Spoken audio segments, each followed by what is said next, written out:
host, Chris Bogue, and this is my show where I have conversations with cool people who will help you work more creatively.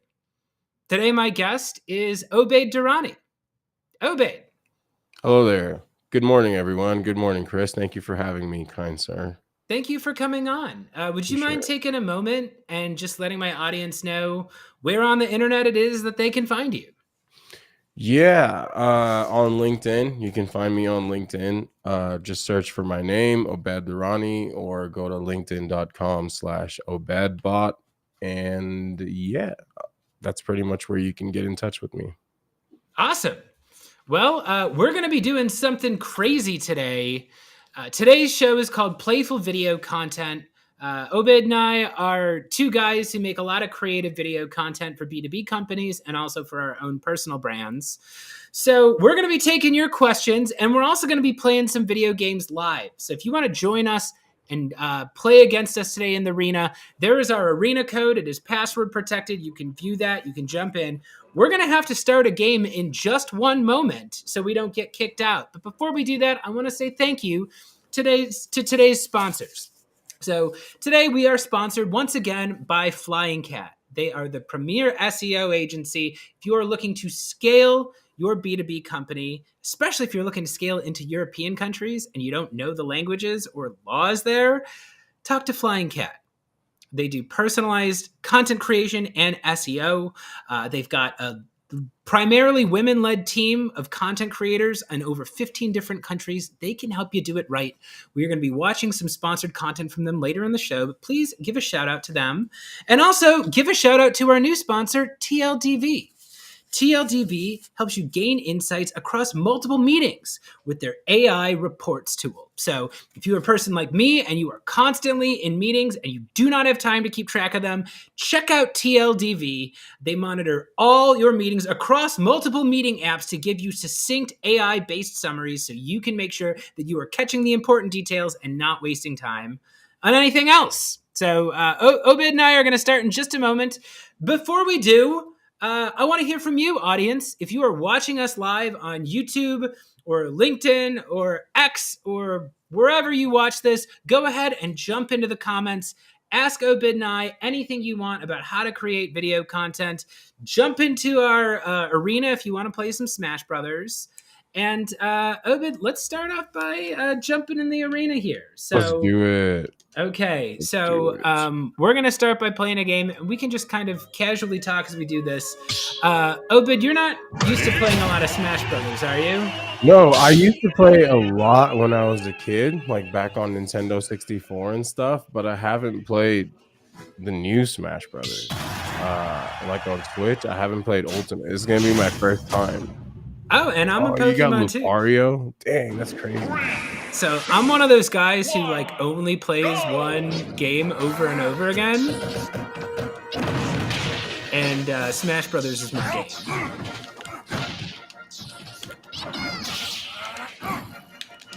And I think that's fine. I think there's actually a lot of people like me. You know, it's so cool that Pikachu still has all the old moves. Don't drop me, boy. The moves that were great in N64 are still great in this. It's like Thunder Attack, Quick Attack. And yeah, it's funny. I was, Obaid and I, we made some video game related materials to promote this event. And the number that the internet uses is 3 billion. There are 3 billion people who play video games in some capacity. And I think there's probably a lot of people like me who maybe they're not like a professional gamer, but they've got one or two games that they like playing obsessively. And yeah, Smash Brothers has always been my game. Obaid, what kind of games do you play usually? God damn it, Chris. You're getting me. You got me, boy.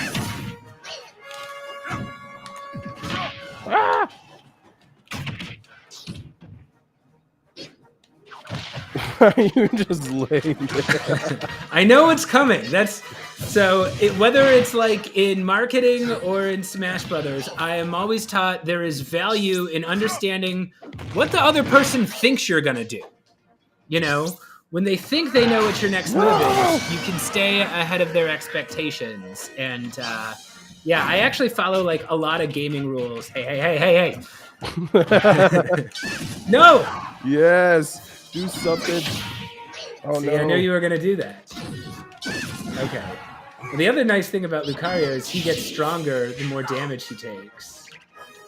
Oh, finally, I got a point. Oh no, I did it. You're back. Yeah, I'm hard to kill.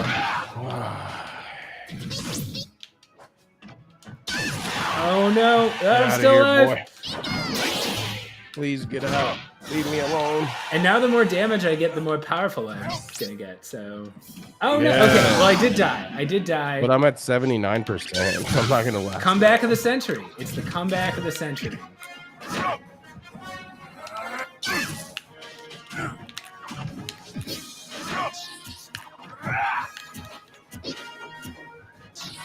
How do you grab? You can either hold down shield and hit A, or you can use the shoulder buttons, like the left shoulder.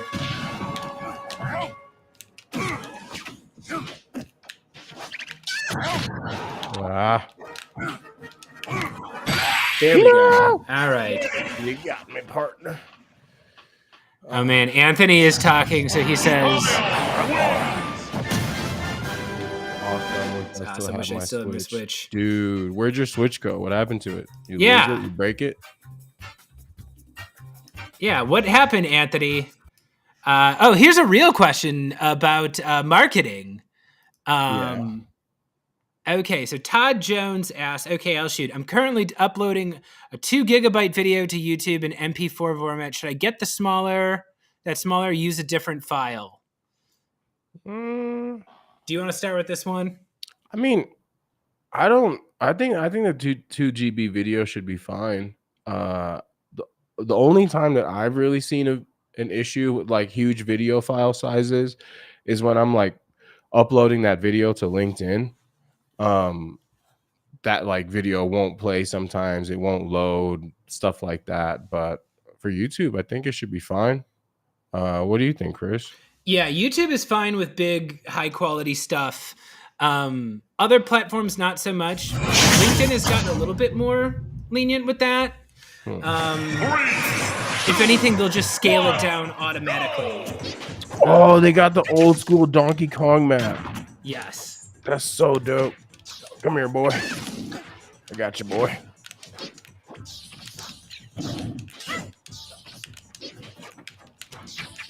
Yeah.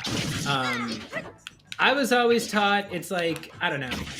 Good. There's something to be said about good video quality, and I always want to be capturing in high video quality.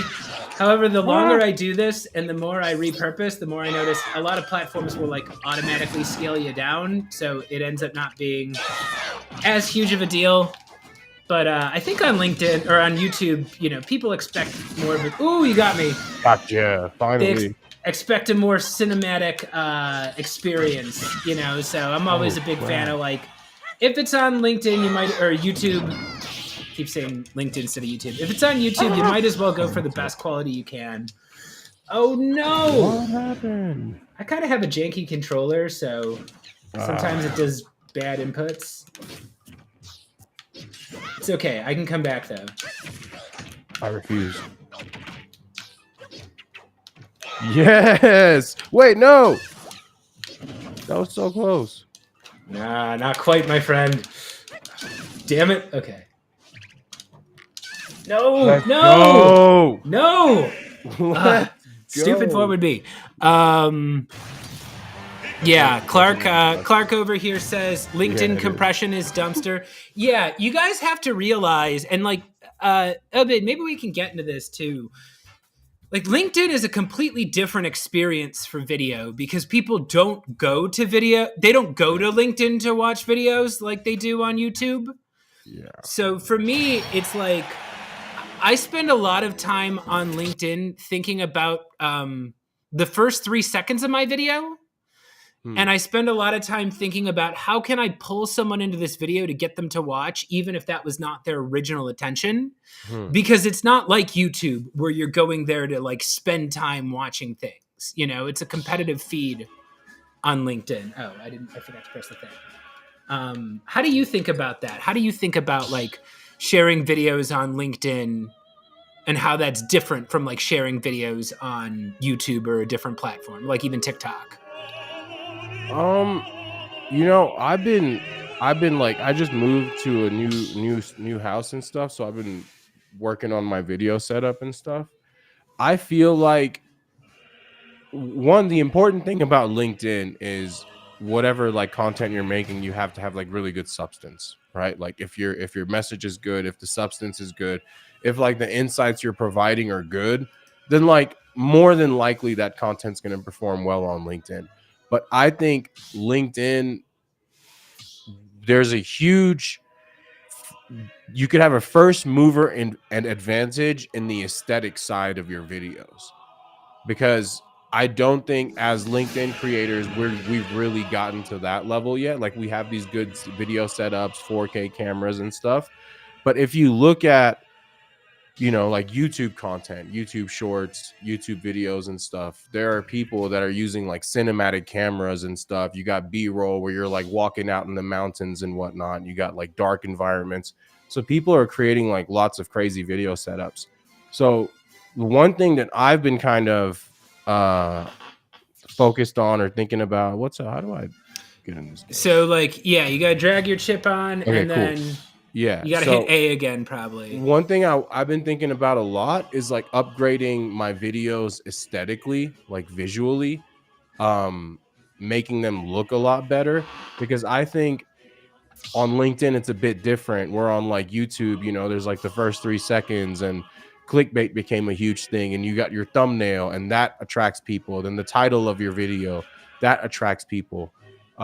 Will Aiken and Todd Clouser talk about how like first they see your image, then they read the title, and then they click on the video, and then they watch the first 3 seconds. So like on YouTube, that's kind of like what you're trying to optimize for, those things. But I feel like on LinkedIn, sure, like the first 3 seconds or whatever are important, but I think people on LinkedIn are primed to sort of understand that it's LinkedIn content, right? So it's going to be educational, it's going to be insightful, it's going to be something longer. It's not going to be like a 20-second YouTube short. So I think people on LinkedIn are primed to go a little bit beyond the first 3 seconds. So I think for that reason, if you can start focusing a little bit more on like the visual aesthetics of your video, I think that's going to be a huge sort of like Real quick, differentiator for everyone moving forward. You gotta hit A if you don't want to keep getting timed out. Okay. There we go. Sorry about that. Oh, it's all good. Yeah, see, actually, as somebody who does this a lot, though, like, I don't know. I'm always big on subtitles. I talk about the subtitles way more than other creators on LinkedIn do. Yeah. But I do really believe that, like, that first line of dialogue is actually important. And, I script these things to, again, it's like, you use the example with Will Aiken and being like, first they see your picture, then they read the title. Those aren't like clues you can give people on LinkedIn unless they're like scrolling through your page. Yeah. So It's like, for me, I have to think about like, okay, how do I get enough context to them just as they're scrolling through, because I noticed that like even creators who I like, creators who are my friends, creators who are funny, creators on LinkedIn who I know are very smart, I don't watch a lot of their videos. I don't have a reason to. You kind of got to do a lot of work in the beginning, and maybe this has changed at all. And maybe you could speak to this, Obaid. I don't know if you know anything about this, but like YouTube cares a lot about completion. YouTube's algorithm is very interested in making sure that you can get people to watch the entire video. I'm pretty sure LinkedIn doesn't really care that much about that. It started telling you like cumulative time spent watching the video, but it seems like it really just cares about getting the person to interact with your video. And like if someone just watches the first couple seconds and leaves a comment, LinkedIn is fine with that in a way that YouTube is not. Yeah. I think the biggest thing in terms of like LinkedIn engagement, I know this used to be huge like a year or two ago, but like the first hour thing, where if you could get good engagement within the first hour, then your content would perform well. But I think that's the biggest thing. I think I the one thing I'm thinking about LinkedIn is I think it actively does things to suppress your impressions. So I feel like, if you get a like from like a too many company pages like in the first 10 minutes or something, like they're going to suppress you. I feel like I even found that if I comment on my own post in like the first, I don't know, like 30 minutes or something, like it suppresses my views and whatnot. So I think LinkedIn does a lot more to like actively suppress your views for people I feel like they think are trying to game the system or whatever. Ooh, sudden death. Yeah. Oh my god. I was No. no. I was looking at You the were screen and suicidal. trying to play. Oh man. Dang. I was trying to play based off the computer screen. Yeah, That would no, have it's been hard. so I gotta cool. watch it on a TV because there's like a little bit of a lag there. Yeah. This is something too I want to throw to the audience if you've experienced this, because I'm not paranoid and I don't like to be one of those people who complains about the algorithm, because I think it never comes off as like something the audience is like the audience doesn't care what happened to the algorithm for me, right? They just care about whether they like the video. But I have definitely noticed, even when it comes to things like sponsored posts, like I've got 2 sponsors for this episode, and yeah, I have noticed that if I tag them in one of my posts, engagement plummets, and like that video doesn't get shown to people. Whereas if I just mention them, or maybe again, like I've got a visual in the corner of the screen, like I do here, I'm much more likely to have a widely seen post that they will benefit from, you know?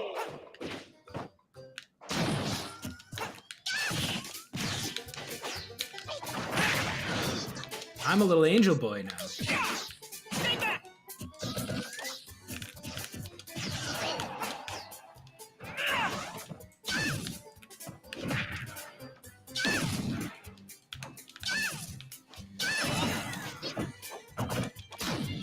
Oh man, he's not good at grabbing you. Ah!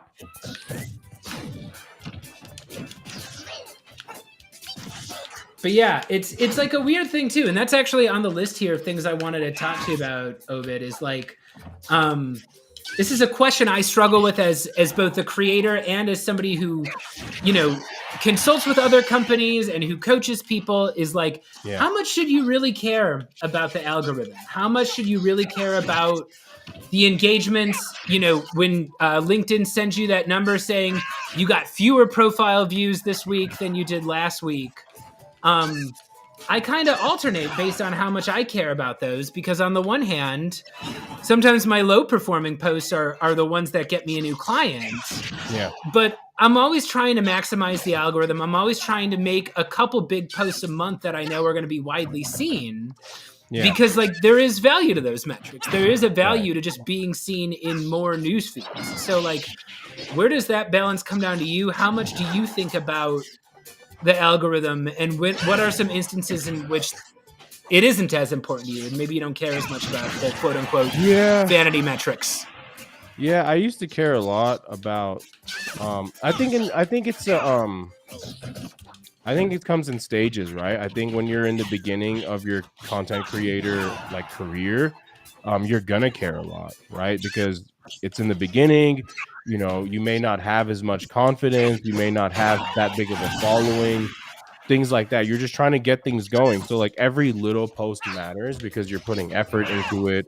And then, based on no like control of your own, the post just flops because LinkedIn decided it wanted to suppress it. I think in the early days, that type of stuff is very discouraging because there's no way of knowing for sure if it was indeed the algorithm, if it was you, right? So like in the early days, it's very rare that like somebody's post flopped and they're just like, oh yeah, no, it's just the algorithm, I'm straight. Most of the time in the early days, like if somebody post flops, it's just like, yeah, I suck and I'm not going to do this anymore, right? So like it becomes very discouraging, I think, in the early days. So I think in the early days, you really want to sort of, I guess, like learn it, test out different things. I remember I used to post at different times. I used to try posting multiple times per day, one time per day, all these types of things. I think in the early days is when you really experiment, figure all of those things out. And then as you reach a point where it's like, okay, I know my content is good. I have confidence in my content. I have confidence in myself. Sometimes the algorithm is fickle, whatever, whatever. I think at that point, you can start to sort of detach yourself from like the emotional reaction of a post not performing well or something. So, in at this point, I don't care at all. You know what I mean? Like my last like 7 LinkedIn posts, like the first 6 had like anywhere between like 100 to 300 likes and like 15 to 20k impressions. Then like my last post on Monday did like 600 impressions, got like 20 likes, and I was like, whatever, like, because I mean, I know that post itself is good. I know the stuff that I'm talking about is good, and I feel like you sort of get to a point where you no longer need that validation from engagement on whether your content is good or not, after you've been doing it for a while. So at that point, you can sort of start to detach yourself from, you know, the algorithm doing its thing or not doing its thing or whatever. So I think it's just a matter of the early days.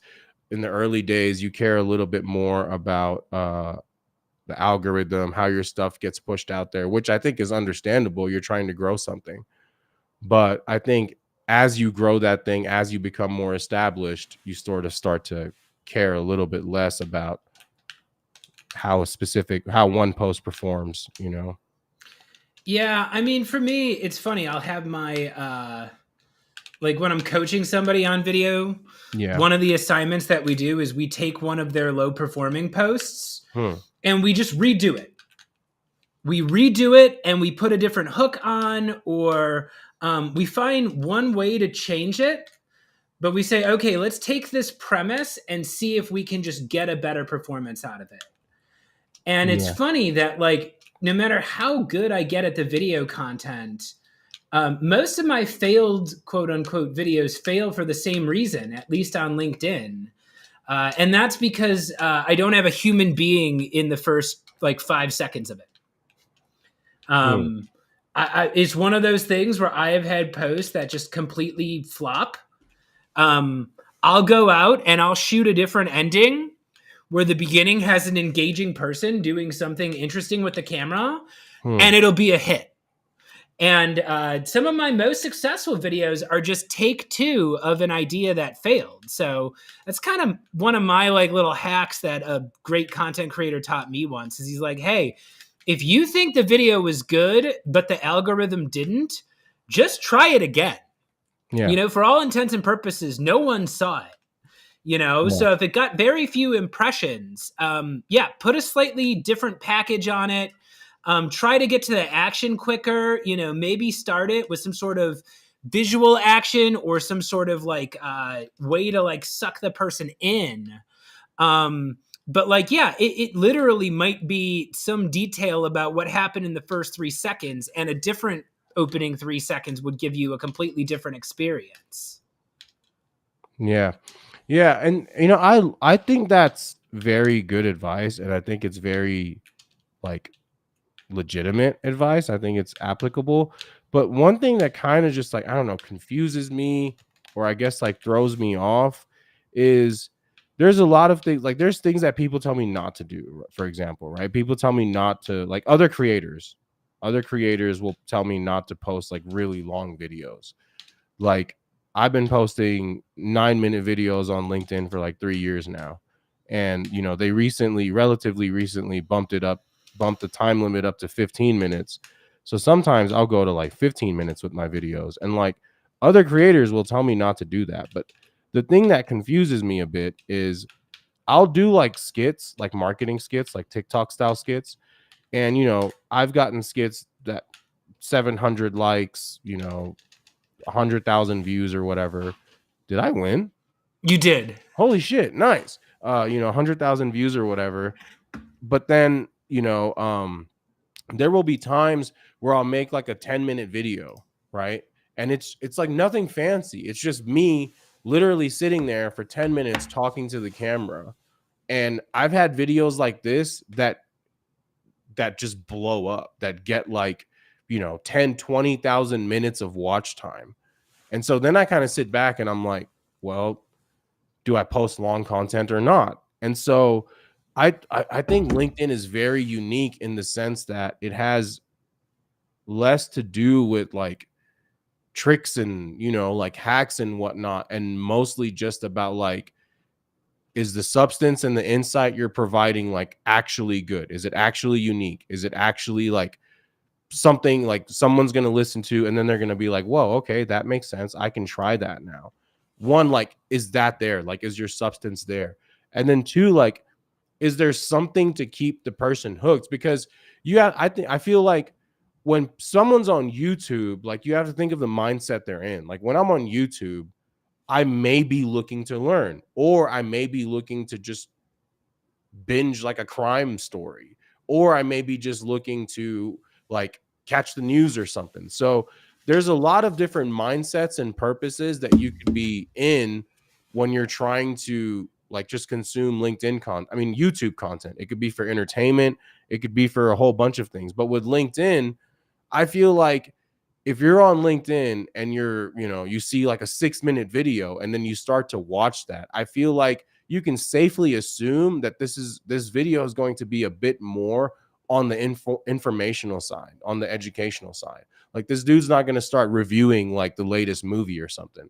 He's not going to bust out with like a Dune 2 review on LinkedIn, right? So like, you can kind of assume like this is going to be educational, informational content. So if somebody comes across like me and they see my face in a 5-minute video, they can more than likely assume like this is going to be informational. So it's like a certain mindset that you're in when you're watching LinkedIn content versus when you're watching like YouTube content or like TikTok content or something. Great. That's actually a really great segment to our middle segment here. Gimme, gimme. Obaid, you want to do gimme, gimme? Yeah, let's do it.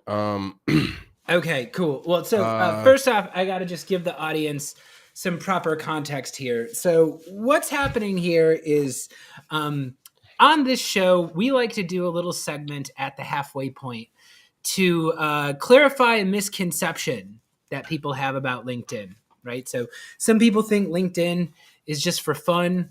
It's a place to go make friends and express yourself and talk about the details of your personal life, but some of us know that LinkedIn has a different purpose, actually. LinkedIn was designed to make money. So every once in a while, I like to pop into character here, and my guest and I like to ask my audience for exactly what it is that we want from them. So, Obaid, you ready to do this? yeah. All right, let's do it. Yeah. Hello! Welcome to another segment of Gimme Gimme.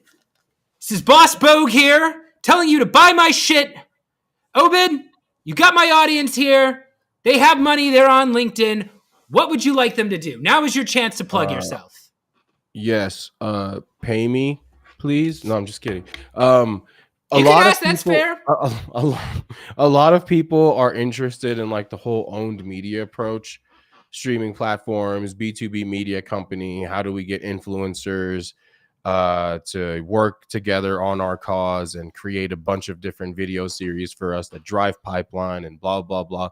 A lot of people are interested in this approach. It's something that I do. That's what I've been doing over like the past year. Helped Hockey Stack, helped a few other companies. So if you're interested in essentially taking that approach, using your team of in-house marketers to create a media engine that then drives pipeline, brand awareness, all of those things, then yeah, you can get in touch with me and then we can figure that out. I can help you do all that. Yeah. Obaid Durrani, go follow him on LinkedIn. He's amazing. He'll teach you how to make amazing content.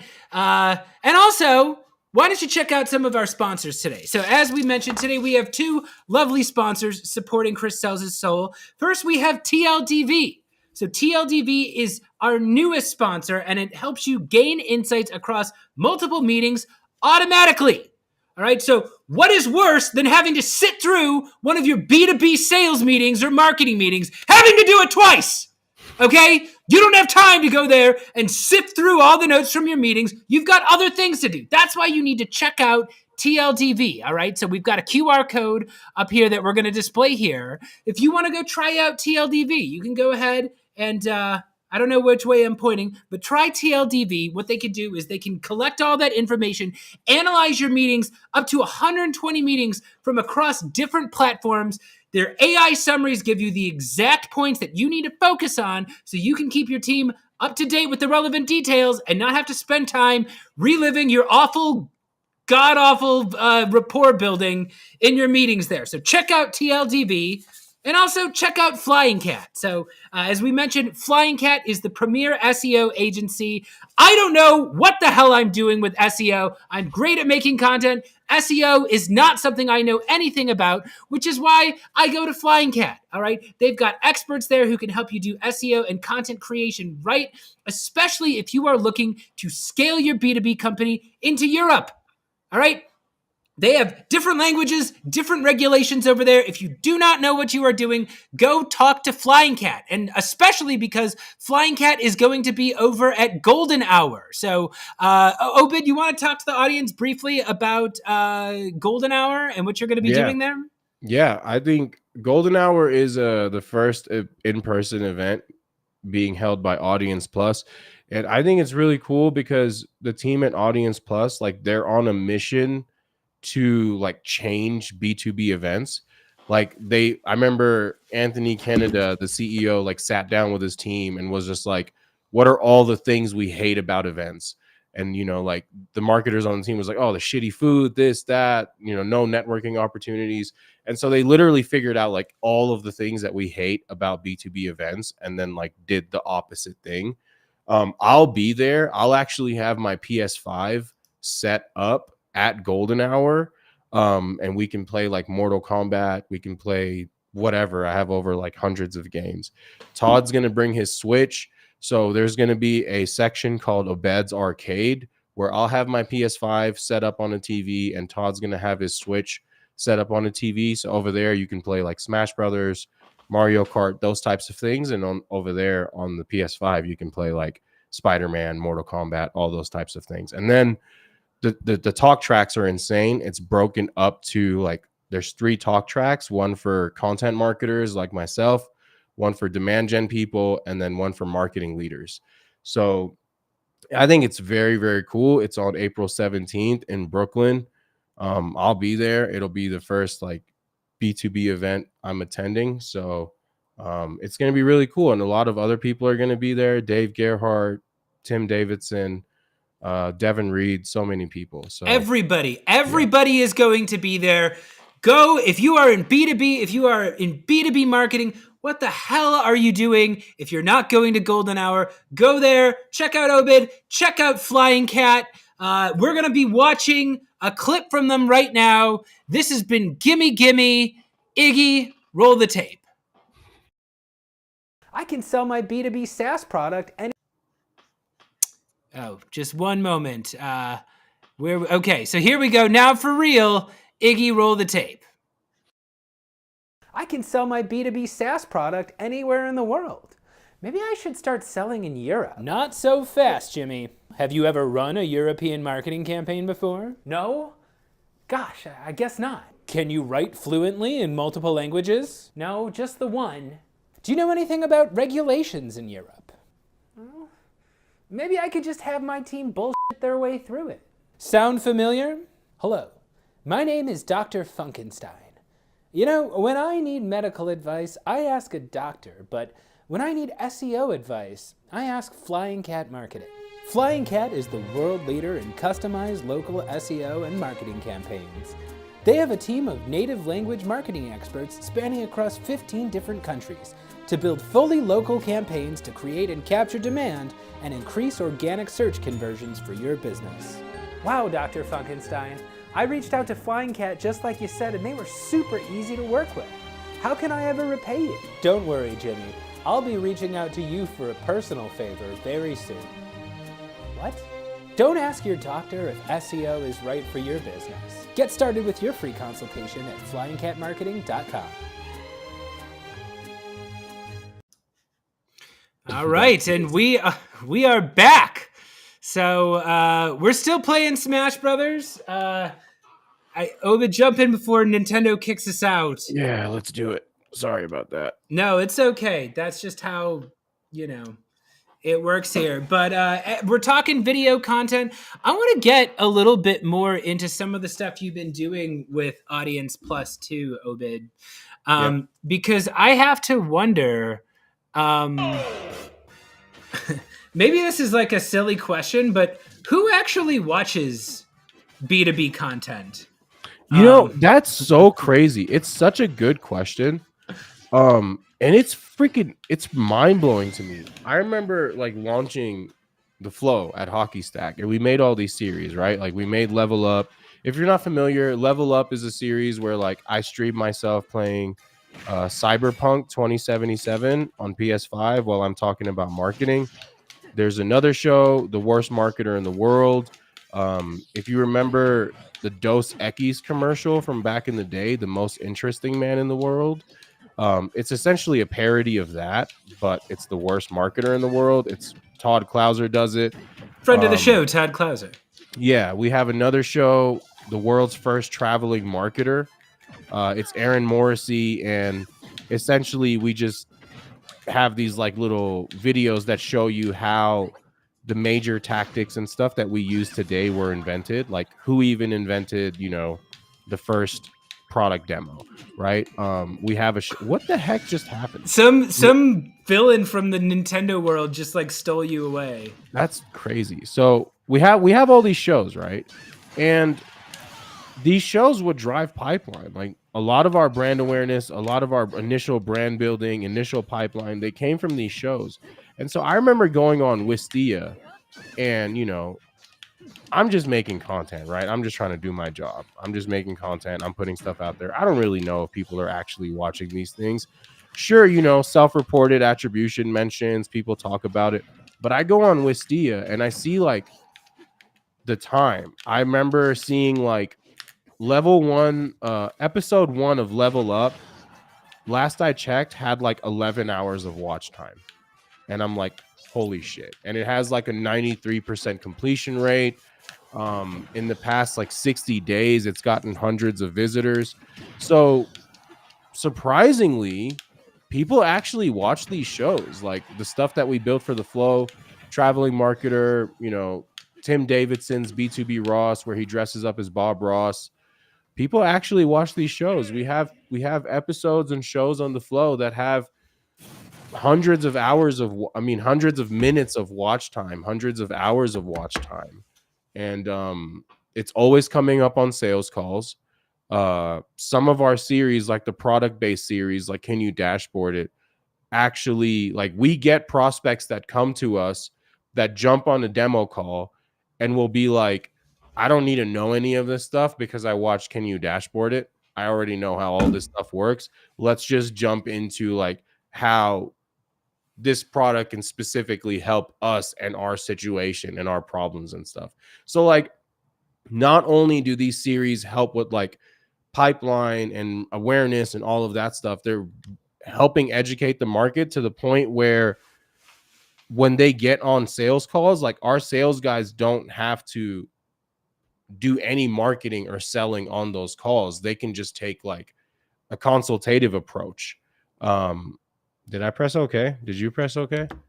Yeah, they can Yeah, just take more of a consultative approach. And I think that's one of the biggest points of marketing, right? And I think this is one of the reasons why sales cycles and stuff are so long. It's because prospects are getting on these calls, and then our AE, whoever, our salespeople are educating them on these calls, like they're marketing to them on these calls. And I'm of the mind that you should have such an abundance of different types of information out there that by the time somebody gets in contact with your sales team, like they already know all of those things. They already know, okay, this is the product, this is what it does, these are the features, this is how it helps me. And they just need to talk about like specifics, like, hey, these are the specific issues that our company is having. How can your product, whatever, solve? What the heck is going on? Ah, okay. see, I'm. It's an interesting thing that I go back and forth on because Obviously, I do a lot of comedy now, and people don't realize that there was this big gap in my life where, like, I was doing comedy for like years, like, literally like 20 years, like ever since I was in high school. I've done shows around Chicago. I stopped doing comedy for like 3 years. I started my business. I started being a sales trainer, so coaching people to get on video. And I fell backwards. I fell accidentally into doing comedy again because I accidentally discovered that it's effective for B2B marketing. Like, I started putting goofy stuff out there because I can't help it. Like, there's this part of me that's just, I'm like Roger Rabbit, and like the silliness is always going to find some way to come out. And that started being the stuff that brought in leads for me. And people whose title was, chief revenue officer, VP of sales, people who I thought were quote unquote serious people, they were liking the comedy too. Yeah. And, I realized that just because somebody has a serious job title, that doesn't mean that they never like to laugh. That doesn't mean that they never play video games. If you go in there and, like, I think that's a misconception, and maybe we can dig into this a little bit more too, Obaid, which is if you ask people on LinkedIn what they want, they're like, you got to prove value.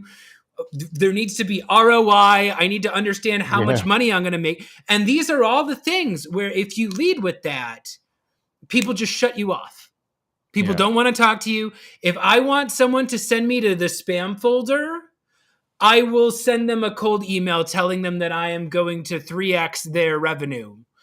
But if I go out there and I make something entertaining, or if I do something like this and I give them something that maybe people don't realize they want to see, but it's more entertaining than they realized, that's when I get the inbounds. That's when I get new clients. So I keep making entertaining content because it makes money for my business.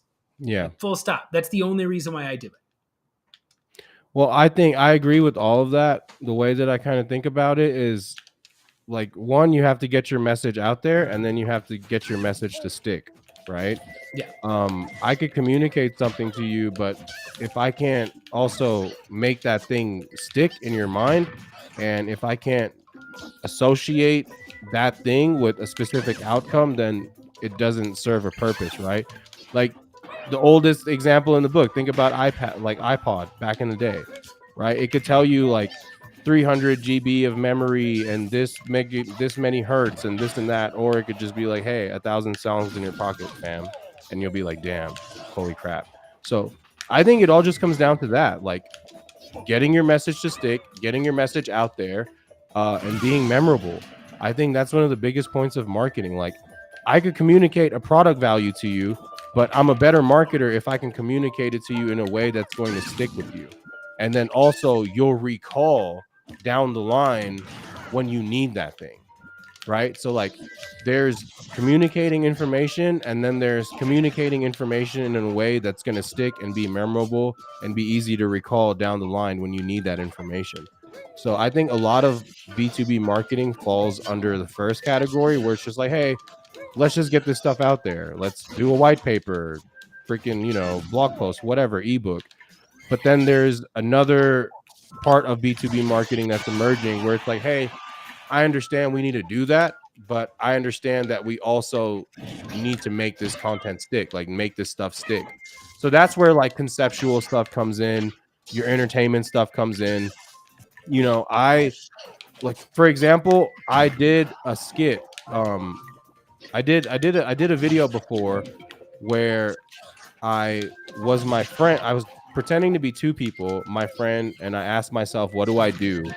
And through like a rap, I rapped out a conversation between me and my friend where I explained to him that I work for this product, Hockey Stack, and what it does and stuff. So essentially what you have there is like you have a rap song telling you what this product does, and like it's essentially a product demo, but in like rap song format.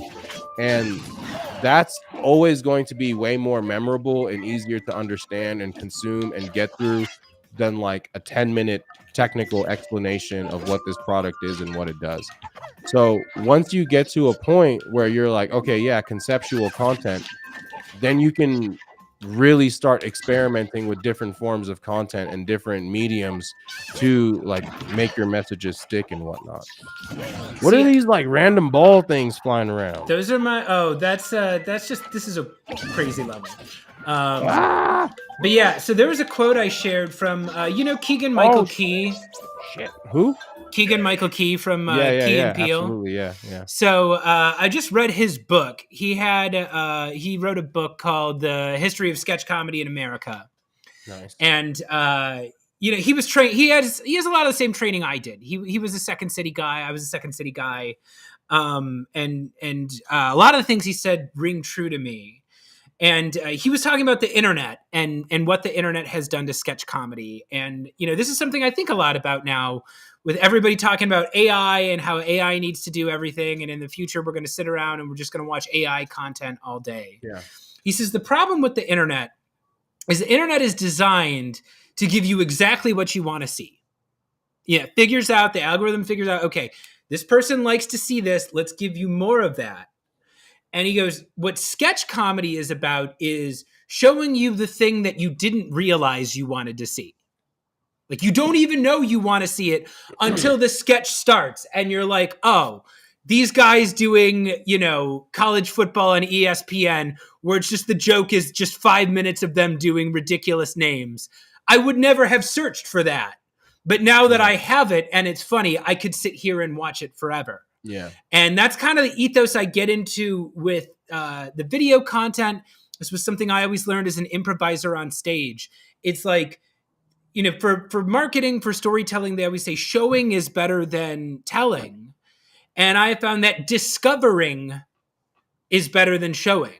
So if I can put the audience into a situation, and that's usually what my sketches are. Usually 3 minutes or 3 seconds in, you realize I'm in this situation. Something is wrong and I don't know how to fix it. You kind of explore the outcome together. And that's why I never worry about AI too much. I know, there's a lot of doom and gloom about how it's going to take over marketers. It's going to take all our creative jobs. But I think as a creative marketer, your job should always be, as we were talking about earlier, understanding audience's expectations. What does the audience think you are going to do? And then how can you give them something different? How can you give them something more insightful, more interesting, more helpful than they realized? I think that's the job of a creative marketer. 3, 2, 1, go! Oh, great. Yeah, I have no idea who this guy is because I've never played his video game. This is Terry. One thing that's really cool about that is like a few years ago, like I made this LinkedIn post about like your audience can't tell you what to make. Yes. And it's like it comes from this like, I don't know, the sort of like theory, because one of the biggest like, I don't know, like pieces of advice is like know your audience, talk to customers, all that stuff. And for sure it's great, it's great for a lot of things, messaging, positioning, blah blah blah blah. But I think in terms of like content creation, right? Like I don't think your audience can tell you what to make. No. Because like you're the content creator, like you're the one that has to push the envelope forward. It's kind of like, think of it this way, like I feel like I'm a good movie critic, you know what I mean? Like I feel like I have good taste in movies, but like I can't tell Christopher Nolan that like, yo fam, you're gonna need to make this movie about, in the future, and essentially like describe Interstellar to him. Like I can't tell him to make Interstellar. I just know that I'm a fan of Christopher Nolan movies, and like I can spot a good movie or whatever, but I can't go to these guys and be like, yo, this is the movie you should make next. I can't go to like, Eminem and be like, yo, this is the song that you should make next. You should talk about this. Ooh. I will either enjoy it or not. You know what I mean? I can critique it. I can do all of these things. I'm his audience. But I think like as the creator, like it's up to you to figure it out, push the envelope forward, do all of those things, come up with concepts. And yeah, it's, your audience is not going to be able to tell you what to make. I'll go one further on that. Sometimes the audience does not know what they want, and they are wrong. I'll give you an example about that. So we're talking about movies, right? So I don't want to start any fights here. So nobody in the audience, nobody complain at me here. But I'm gonna talk some shit about Star Wars, okay? So I was a big fan of the original Star Wars movies. I don't know about you. And one of the reasons why I loved Star Wars was for the same reason all kids love Star Wars is the lightsabers, Yeah. right? I love the lightsabers. I love how they look. I love how they sound. I always imagined owning one. And now that I'm older, now that they have made many unsuccessful Star Wars movies and the original trilogy is still what endures, I realized that in the sequels and the prequels to Star Wars, they gave us too many lightsabers. Like, it's clear when they did the research, it's clear that they surveyed people. I'm sure their marketing people did a very good job of taking notes, and they realized, okay, Star Wars fans love the lightsabers, non-Star Wars fans love the lightsabers. Everyone likes the lightsabers. Yeah. So let's just give them as many lightsaber battles as possible all the time. Hmm. And what ended up happening was it's not as great as those original movies because in those original movies, there's very few lightsaber scenes. And anytime somebody's got a lightsaber out, it's amazing. Like Hmm. that final showdown between Obi-Wan and Darth Vader. They both pull out the lightsaber and you're like, "Oh man, it's going down." It's the most Yeah. epic feeling ever. And there is a danger sometimes that you're going to give your audience too much of what they want. And I think you're seeing that on LinkedIn. Everybody tells you, "Oh, I want expert advice on how to grow a SaaS company or whatever." And when you listen too much to that, you end up making the stuff that everybody else is making, or you just Yeah. end up copying what the top creators on LinkedIn, everybody just does their impression of Justin Welsh. Whereas, like, as a creator, you really got to look for the gaps and say, what do I think is not happening? What do I not see enough of happening? What can I offer out there that nobody else is talking about? And again, sometimes the audience isn't going to know to ask for that. You got to surprise them. You got to give them the thing that they didn't know they even wanted. Absolutely. Yeah. Yeah. Again, yeah, I think it just you're the creator. You have to push the envelope. You're the one that has to come up with new concepts, put different things together. Um, if your audience can tell you what to make, then it's expected, right? Like it's expected. They're expecting it. And I think the way to really grow your following, stand out from this is obviously sounds stupid, is like be different. But then how do you be different, right? Like what the heck does that mean? And like that's where things like creative premises, creative concepts, like these things come in, right? Like I can sit here and I can break down my 5 content marketing ground rules, and it could just be me talking to you explaining this thing, or I could break down my 5 content marketing ground rules while playing like the new Resident Evil or something, or I could, go out into the street and you could see mountains in the background, like whatever it is. But I think most B2B content, like outside of LinkedIn, even because here's another thing, we have to think that like LinkedIn is a very crappy representation of our industry, right? Like we're sitting on LinkedIn and there's the Clark Barons and the Todd Clausers, and like we're this tight knit community of like demand gen folks, and we all know the same shit. Like we're all smart.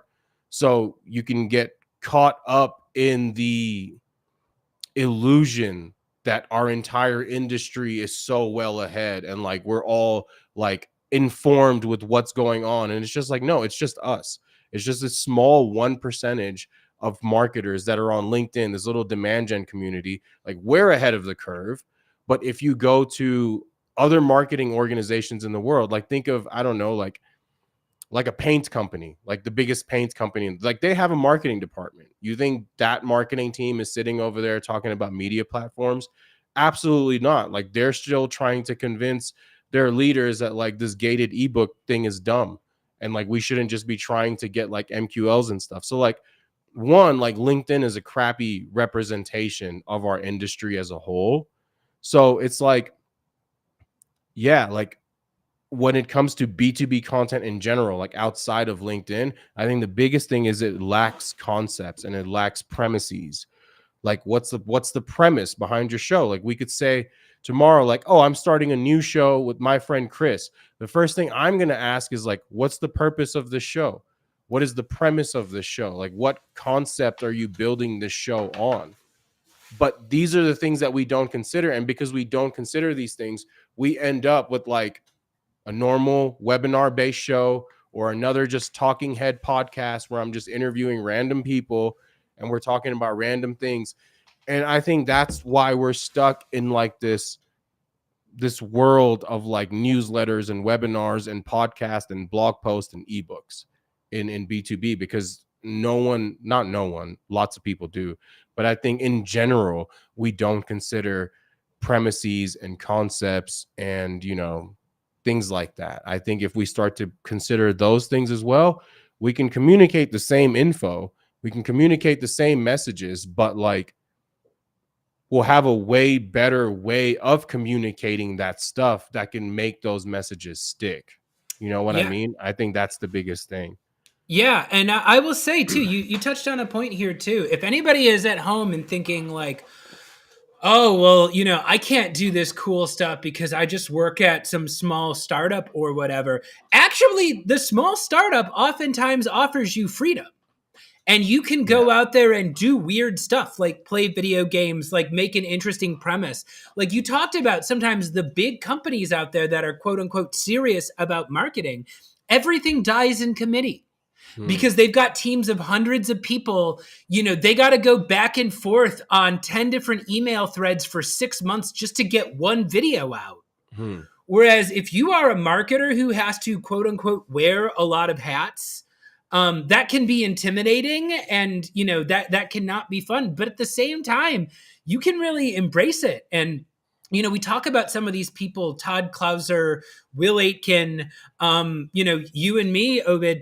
A lot of the times, the reason why we are out here doing such interesting stuff is because we started with no expectations, no budget. We just started putting interesting things out there, and then it worked, and we could build on it, but we wouldn't be doing any of this stuff if we didn't have some inclination to go out here and just try something crazy, not because we've seen 50 other people on LinkedIn do it successfully, but because we've never seen anybody do it and we just want to try something. So you can always try. I don't know. I mean, I could talk to you about this forever. Unfortunately, we're at the end of our show today. But yeah, I mean, what I tell people is like, hey, worst case scenario, nobody sees it. Nobody sees it. That's what's going to happen in most of your marketing content. But sometimes it works. Sometimes when you try for the cool thing, it does work and it registers with people and it gives you a roadmap to do more things. Yeah, I love it. Yeah, I would say just throw it out there. My biggest thing is like, man, even if I fail, even if tomorrow I post like the cringiest thing, like I'll just delete my LinkedIn profile and disappear. You guys will never see me again. So like, what does it matter? Like, you know what I mean? So, here's the thing. We're not going to go into a whole big thing about it, but I always tell people like, look at how many absolute morons are out there on YouTube and TikTok, right? Like, how bad could you possibly screw up? Like, there are such idiots out there. And so I tell my clients, they're like, what if I say the wrong thing? What if I do the wrong thing? And I'm like, look, if someone can go out there and build a monetized following saying complete stupidity, why can't you go out there and say something intelligent? Really go out there, try to be helpful, try to be intelligent. What's the worst that could happen? If you're not out there trying to piss people off, if you're not trying to be stupid, like go do one helpful thing, go try to be smart for 60 seconds. How bad could you possibly do? And I've seen more often than not, when you try the crazy thing, it works. And most often people don't go out there and fail and get canceled. Most often people don't say anything. They don't even start in the first place because they don't have enough confidence to try something. Go out there and do anything, and you will be doing something at a higher level than 99% of the people on LinkedIn. Amen. Amen to that, sir. Very cool. Well, Obaid, unfortunately, we're here at the end of our show. We're going to say thanks to our sponsors one last time. But first off, can you just give the audience one more time, if they want to connect with you, how can they find you? Where should they go for more of your content? Just hit me up on LinkedIn.